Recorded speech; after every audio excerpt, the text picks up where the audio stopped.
Bom dia a todos, graça e paz do Senhor Jesus seja com todos nós.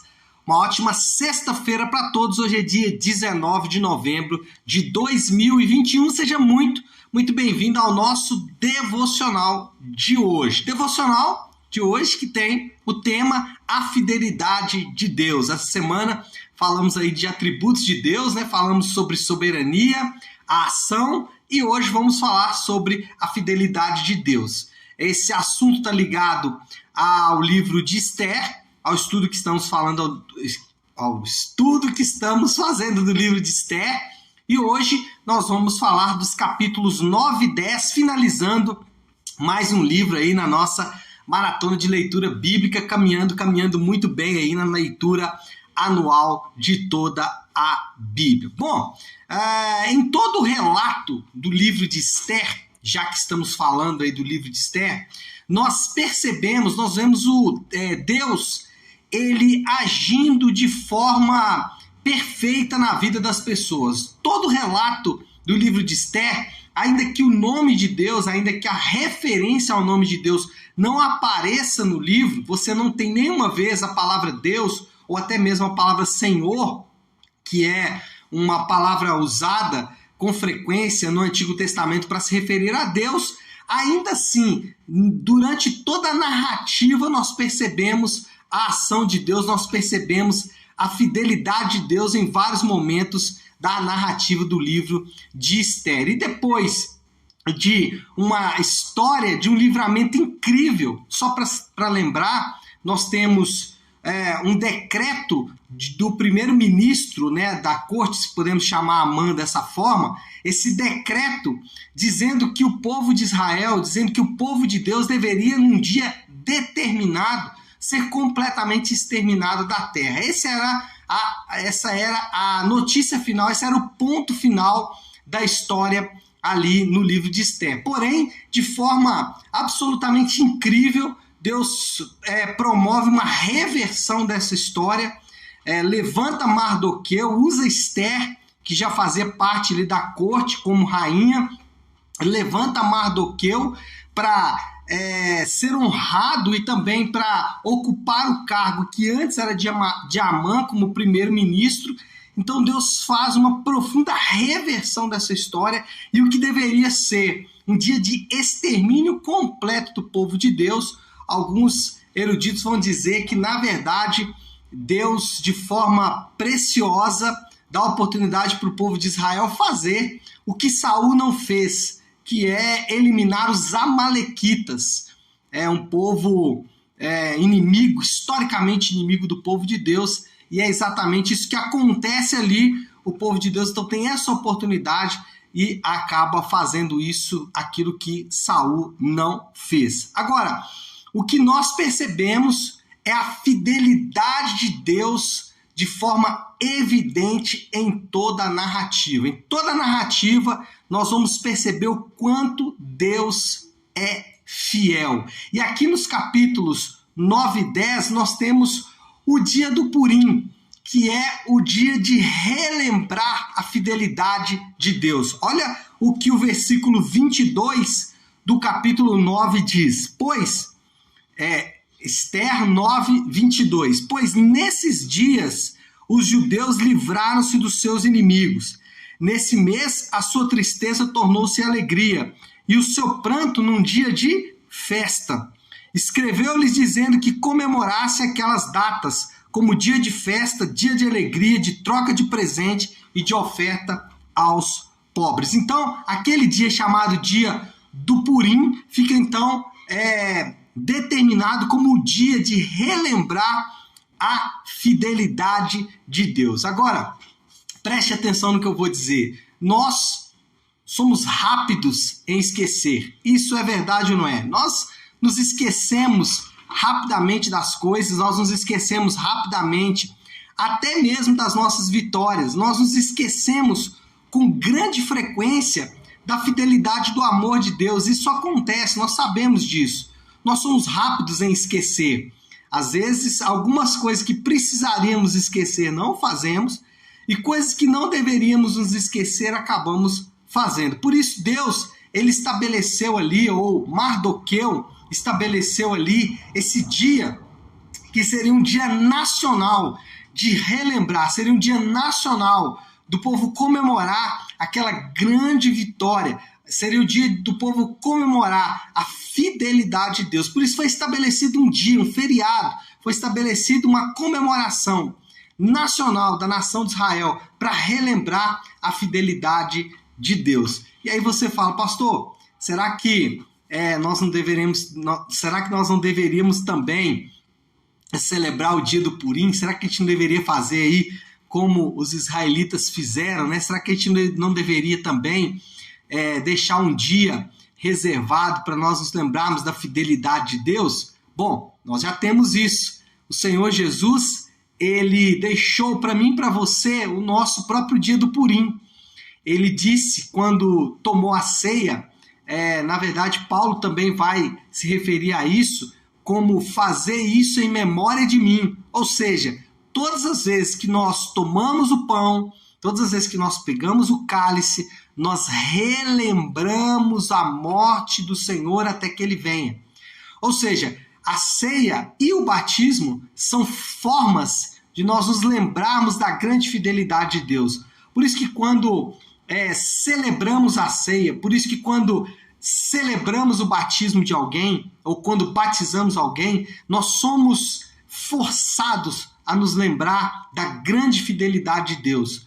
Nós somos forçados a lembrar do grande amor de Deus por nós. Por isso a ceia é um elemento tão importante dentro da fé cristã, porque naquele dia nós vamos nos lembrar do que foi feito por nós na cruz do Calvário. Nós vamos nos lembrar de que um corpo foi moído, de que um sangue foi derramado em nosso favor. Por isso que a ceia e o batismo são tão importantes. Eles nos lembram, assim como os israelitas aqui foram lembrados de que Deus era fiel, de que Deus os havia guardado, mesmo diante de todo aquele cenário de caos. Deus os guardou e os livrou. Assim também nós, quando tomamos a ceia, nós nos lembramos daquela grande vitória do Senhor em nosso favor. E também a ceia, ou também esse dia da fidelidade do Senhor, ele serve como testemunho para os povos.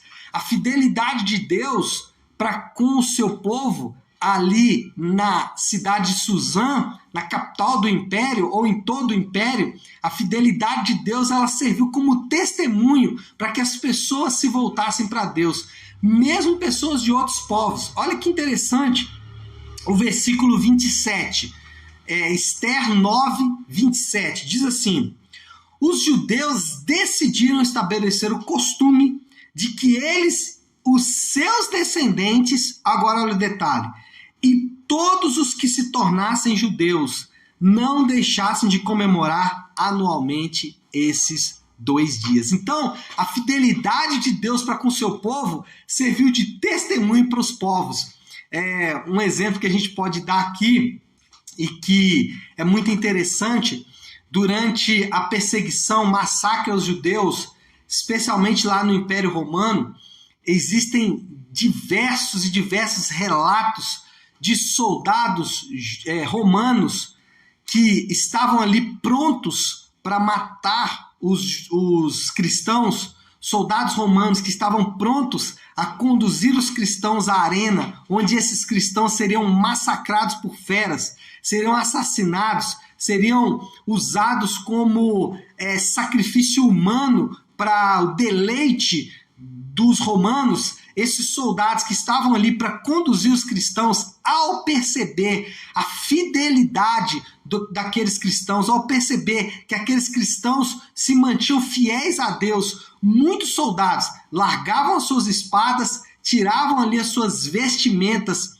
de romanos e entravam na fila para serem massacrados pelos romanos, demonstrando exatamente o quanto o testemunho de fidelidade dos cristãos foi importante para levar aquelas pessoas à conversão. Aqui na cidade de Suzã, na história de Ester, nós temos o mesmo cenário. A fidelidade de Deus para com o seu povo se tornou um testemunho para as nações, se tornou uma forma de levar a mensagem de Deus para povos que normalmente não seriam alcançados. Então, a fidelidade de Deus, ela deve ser relembrada, o dia do Purim relembra isso. A fidelidade de Deus serve como testemunho para os povos e a fidelidade de Deus, ela atinge o seu ápice no cumprimento da promessa do Messias. Lembre-se que Mardoqueu, esse grande libertador,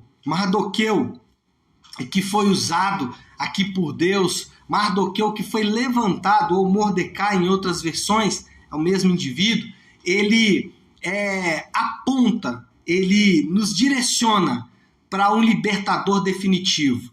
Quando ouvimos aqui a história de Esther, a história de Mardoqueu, você não precisa tentar reconstruir essa história na sua própria vida. Você não precisa sair executando seus inimigos, né? Não é isso que Deus quer, não é o objetivo da história, que você seja honrada como Esther, que você seja honrado como Mardoqueu, que saia desfilando pela cidade. Deus não quer que você reconte essa história, não é esse o objetivo. O objetivo da história aqui é nos lembrar que tanto Esther como Mardoqueu, eles apontam para o ápice, para o libertador definitivo. Ele nos aponta para uma promessa final, para uma promessa definitiva, para uma promessa de fato. Talvez a melhor analogia aqui é que Mardoqueu, ele é um preposto, né? Você, quando precisa defender uma causa diante do juiz, você assina ali uma carta de preposto, uma carta de um representante, para que o advogado vá diante do juiz e defenda você. E o certo é que esse advogado defenda você com toda a galhardia, com toda a coragem.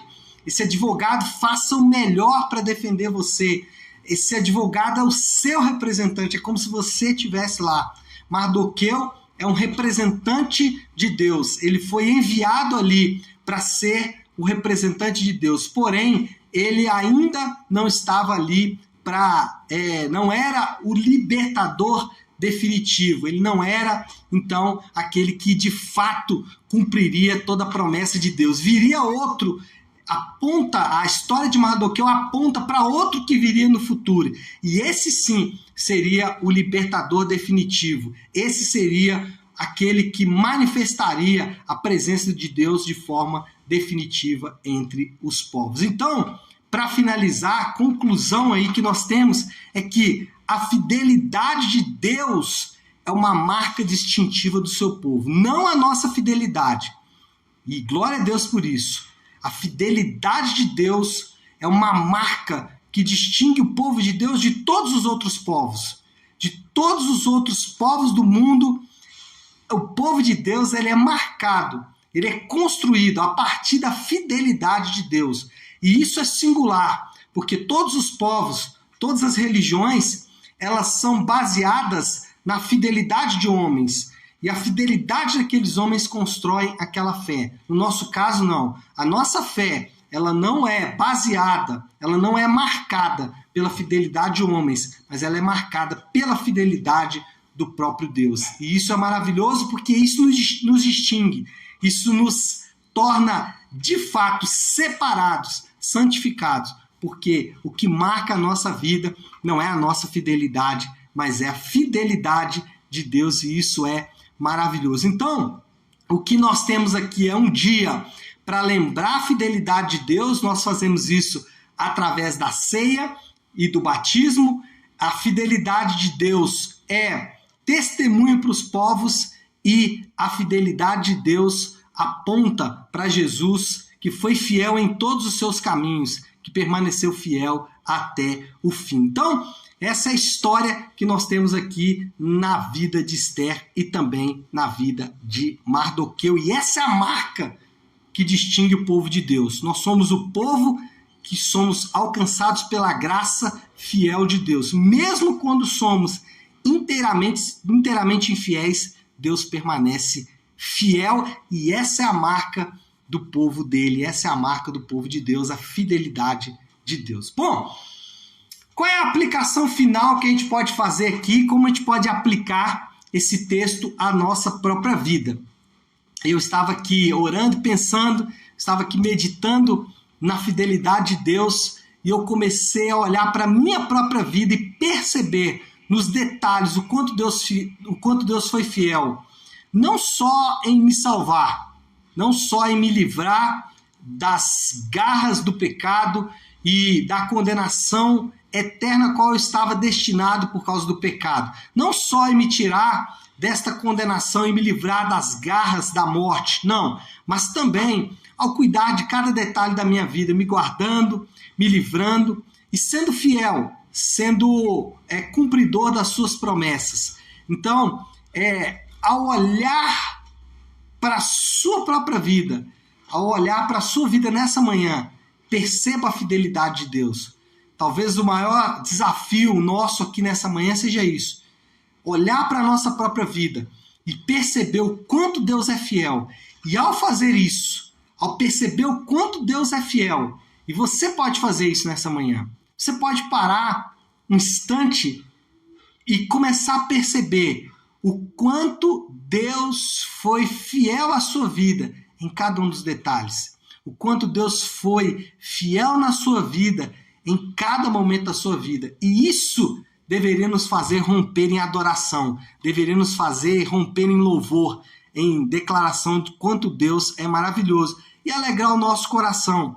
Alegre o seu coração na fidelidade de Deus, alegre o seu coração no fato de que Deus, ele é fiel, e basta você dar uma olhadinha no passado e você vai perceber o quanto Deus te guardou e o quanto Deus foi fiel até hoje com você. E não só na maior fidelidade, que é guardando você da condenação eterna, mas também em alguns detalhes da sua própria vida. Então faça isso, medite na fidelidade de Deus e deixe que a fidelidade de Deus enche o seu coração de adoração ao nosso Deus. Tá certo? Vamos orar? Vamos colocar tudo isso aí diante de Deus? Como eu faço toda sexta-feira, eu gosto de encerrar a nossa semana de devocionais com a oração do Pai Nosso. Então, se você puder agora, pare aí o que você está fazendo e vamos juntos buscar a Deus em oração, orando a oração do Pai Nosso. Pai nosso que estás nos céus, santificado seja o teu nome. Venha o teu reino, seja feita a tua vontade, assim na terra como no céu. Dá-nos hoje o nosso pão de cada dia. Perdoa as nossas dívidas, assim como perdoamos aos nossos devedores. E não nos deixes cair em tentação, mas livra-nos do mal, porque teu é o reino, o poder e a glória para sempre. Amém. Amém, pessoal? Bom, então é isso. Nós vamos ficando por aqui, deixando só um convite para você. No próximo domingo, às 10 horas, nós temos o culto de celebração, o culto de adoração da Igreja Nave.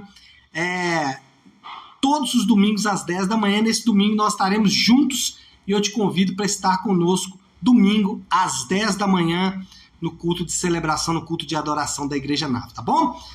Fique com Deus, Deus abençoe, ótima sexta-feira para todos.